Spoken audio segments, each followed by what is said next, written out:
नमस्कार। MSD6 में आज हम वापस से उर्दू की उत्पत्ति किसी विषय में चर्चा करेंगे। उर्दू ना तो विदेशी भाषा है, न सिंध में पैदा हुई है और न दक्षिण भारत में, न पंजाबी से निकली, न ब्रजभाषा से, वरन जैसा कि ऊपर कहा गया है, दिल्ली के चारों ओर बोली जाने वाली कई बोलियों में फारसी अरबी के शब्दों के मिलने और पश्चिमी हिंदी की उस बोली में जिसे खड़ी बोली कहा जाता है रूप ग्रहण करने से एक नई भाषा का विकास हुआ था। आरंभ में उस पर पंजाबी प्रभाव अधिक रहा, परंतु धीरे धीरे खड़ी बोली ही उर्दू के रूप में निखरती गई। इतनी बात ठीक है कि उर्दू एक आर्य भाषा है जो खड़ी बोली, शौरसेनी अपभ्रंश और शौरसेनी प्राकृत के अंदर होकर बोलचाल की उस भाषा से संबंध जोड़ती है जो संस्कृत के साथ साथ बोली जाने वाली प्राकृतिक बोलियों के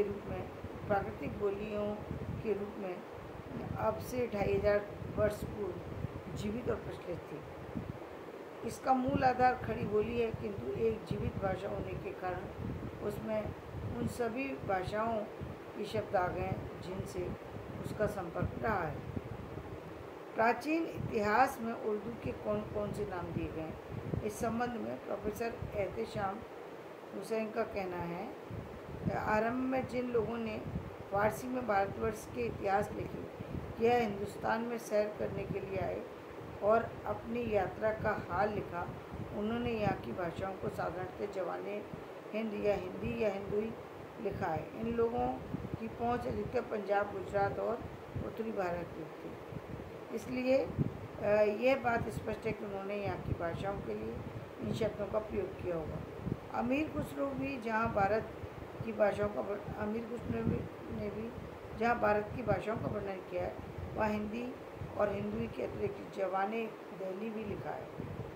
मोहम्मद तुगलक और फिरोज तुगलक ने के राज्य में इतिहास की पुस्तकें लिखी गईं, उनमें भी उत्तरी भारत की बोलचाल की भाषा के लिए हिंदुई लिखा गया।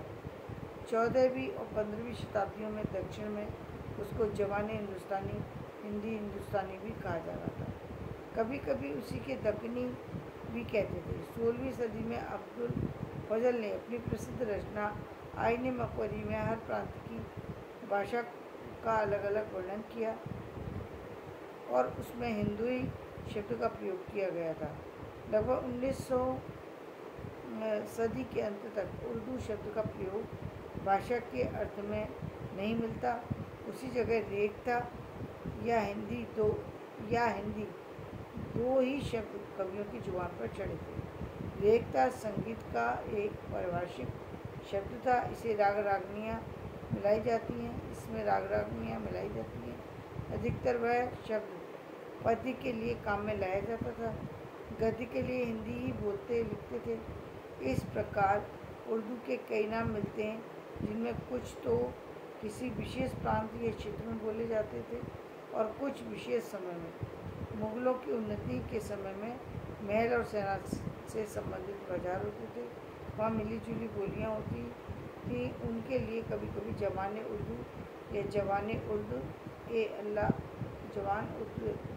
अल्लाह का प्रयोग किया जाता था। 19वीं सदी के आरंभ से कुछ पहले उर्दू शब्द के अर्थ में बोला जाता था, मतलब यही शब्द उर्दू ए अल्लाह ये शब्द। उसी समय से यूरोपियन लेखकों ने इसे हिंदुस्तानी कहना भी प्रारंभ कर दिया, यानी उर्दू को ही हिंदुस्तानी कहना प्रारंभ कर दिया। तो धन्यवाद। मैं अपना वीडियो यही समाप्त करती हूँ।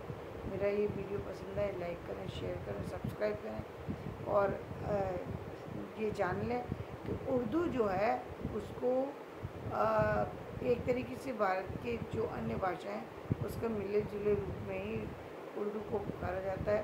बाद में उसको उर्दू ए अल्लाह या उर्दू के नाम से कहा भी गया है 19वीं सदी के बाद, लेकिन मूल रूप से इन्हीं भाषाओं की मिली जुली भाषा है जो कि उर्दू कहलाई है।